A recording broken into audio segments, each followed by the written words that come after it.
அனைவருக்கும் வணக்கம். சிந்து பருவி சீரியல் இன்றைக்கி என்ன பிரமாணத்துன்னு சொல்லி பார்க்கலாம். டாக்டருக்கு அவங்க அம்மா அன்னபூர்ணியை அவங்களுடைய பெரியம்மா சொத்து எல்லாத்தையுமே இவங்க பேருக்கு அவங்க அம்மா மாற்ற சொல்லியிருக்காங்க. வக்கீலுக்கு கொஞ்சம் ரூபா கமிஷன் கொடுக்குறாங்க அப்படிங்கிற நியூஸ் எல்லாமே தெரிய வந்தது. ஸோ டாக்டர் நேராக கோர்ட்டில் வீட்டுக்கு போகிறார். வீட்டில் போய் அவங்க அம்மா, அவங்க மாமா, அவங்களுடைய தங்கச்சி இவங்க எல்லாருமே சத்தம் பண்ணுறாங்க. உங்களுக்கா கொஞ்சமாவது சூடு சொரணை இருக்கா? நான் ஆசைப்பட்டேங்கிறக்காக என்னை டாக்டர் படிப்பை படிக்க வச்சாங்க. நீங்கள் எல்லாமே இருக்கிறது எல்லாமே அவங்க காசில் அவங்க சொத்தில் தான். ஆனால் அவங்க இதே உங்களோட பேரில் மாற்றுவீங்கிறீங்க. உங்களுக்குலாம் வெக்கமாக இல்லை? இன்னொருக்கு இந்த மாதிரி பண்ணீங்க, நான் இப்போயே போய் நான் கண்டிப்பாக அன்னபூர்ணி பெரியம்மா கிட்டக்க சொல்கிறேன் அப்படிங்கிறாங்க.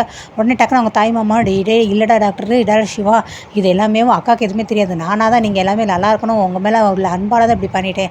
அக்காவுக்கு இதுக்கு எந்த சம்மந்தம் இல்லைடா, இந்த உதட எங்களை மன்னிச்சு விட்டுடா அப்படிங்கிறாங்க. அவங்க அம்மாவும் ஆமாப்பா, ஏதோ தம்பி சொன்னாங்கிற அந்த சின்ன சின்ன ஆசையில் தான் நானும் இப்படிலாம் மாறிட்டேன். ஸோ இனிமேலாம் இந்த மாதிரிலாம் எதுவும் பண்ண மாட்டேன். அன்னபூர்ணி அக்கா கிட்ட போய் இதெல்லாம் சொல்லாதடா அப்படிங்கிறாங்க. உங்களுக்கு நீ இப்படி பேசுனக்காக விடுறேன், இதுவே இது பெரியமாக்கு தெரிஞ்சுன்னு ரொம்ப மனசு கஷ்டப்படுவாங்க. இனிமேலாவது ஒழுங்காக திருந்தி வாழ்கிற வழியை பாருங்க அப்படின்ட்டு போயிடுறாங்க. அதுக்கடுத்து அவங்க தங்கச்சி பாருங்கள், உன்னால தான் அண்ணன்ட்டு அடி வாங்குறேன், இனிமேல் மாமா கிட்ட இந்த மாதிரியான ஐடியாலாம் கேட்காதம்மா, நீங்கள் ஒழுங்கா இருமா அப்படின்னு சொல்லிட்டு அவங்க தங்கச்சியும் போயிடுறாங்க.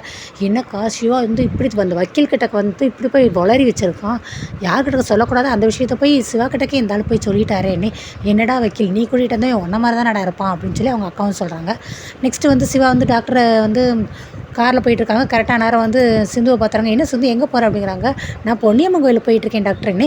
சரி வா காரில் வா, நான் போய் ட்ராப் பண்ணிடுறேன் அப்படிங்கிறாங்க. இவங்க சந்தோஷமாக நீ ஏன் டாக்டர் கேட்டு அப்படிங்கிற. ஆமாம் வா அப்படின்ட்டு காரில் ஏறி உட்காந்துறாங்க. வெளியே ஜன்னலே பார்க்குறாங்க. என்ன சிந்து வெளியிலே பார்த்துட்ருக்கேனே. இல்லை மழை வரப்போதான் பார்க்குறேன், ஏன் மழை வர மாதிரி இல்லையேனே.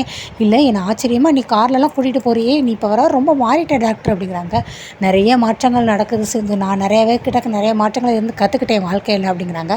சரி கோயிலுக்கு எதுக்கு அப்படிங்கிறாங்க. இந்த மாதிரி வேண்டுதல் வச்சுருக்கேன். என்ன வேண்டுதல்னே, அன்றைக்கி இந்த ஒரு பிரச்சனை நடந்துச்சுல, அந்த எம்எல்ஏ ஆட்கள்லாம் உன்னெல்லாம் அடித்து கொள்கிற அளவு கொண்டு போயிட்டாங்களோ, உன் உயிரை நல்லபடியாக பாதுகாக்கணும், உன் உயிரை நல்லபடியாக திரும்பி வரவங்களுக்காக வேண்டுதல் வச்சுருந்தேன். அதான் என்ன வேண்டுதல்னே, வேண்டுதலெல்லாம் வெளியே சொல்லக்கூடாது அப்படின்னு சொல்கிறாங்க. அதெல்லாம் நீ என்கிட்ட கேட்காது அப்படிங்கிறாங்க.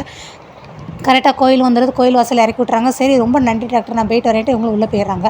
இவர் கரெக்டாக வண்டி எடுக்கும்போது அந்த பழைய லாயரை பார்த்துறாங்க, ஸ்னேகா ரெடி பண்ண லாயரை. இவன் அந்த அரவிந்துக்கு வாதானவதான கோர்ட்டில் இவர் எங்கே இங்கே அப்படின்ட்டு அவர் பின்னாடி திறந்து போகிறாங்க. ஸ்னேகா பேசியிருக்காங்க. ஸ்னேகா அதுக்கு இவருக்கு ரூபா கொடுக்குறாரு, என்ன விஷயம் அப்படிங்கிறாங்க. அவங்க என்னன்னா அரவிந்த் எப்படியாவது வெளியே கொண்டுட்டு வாங்க, அந்த அரவிந்த் சிந்துவோட வாழ்க்கையை நாசமாக்கணும்னு சொல்லி ரூபா கொடுத்துட்றாங்க. அதுக்கடுத்து திருப்பி போயிடுறாங்க. இவர் கோயிலில் பார்க்குறாரு, சிந்து தரையில் வச்சு சாப்பாடு சாப்பிட்டுட்டு இருக்காங்க. அப்போ இதுதான் அந்த வேண்டுதலாம், எனக்காக சிந்து மண்சோறு சாப்பிட்றாள் அப்படின்ட்டு இவர் ரொம்ப ஆசையோடு போகிறாரு. அடுத்து டேரெக்டாக நேராக ஸ்னேகா பார்த்து ஹாஸ்பிட்டல் போயிடாரு. ஏன் நீ இப்படி பண்ணுற, சிந்து விஷயத்தில் ஏன் இப்படி பண்ணுற, சிந்து ஏன் இவ்வளோ கேவலப்படுத்துறாங்க, நான் ஒன்றுமே செய்யலேன்னு ஸ்னேகா நடிக்கிறாங்க. உடனே டக்குன்னு அந்த வக்கீலை கூப்பிட்றாரு. அந்த வக்கீல் கிட்ட எல்லா மேட்டரையும் வாங்கிட்டேன், ஏன் இவ்வளோ கேவலமாக நீ நடந்துக்கிறாடிங்க. ஆமாம், அந்த சிந்து செஞ்ச வேலைக்கு நான் அவளை பழி வாங்க தான் செய்யணும், அவள் என் வாழ்க்கையை கெடுத்துட்டாள் அப்படிங்கிற அவர் பலார்னு ஒரு ஆறை கொடுக்குறாரு.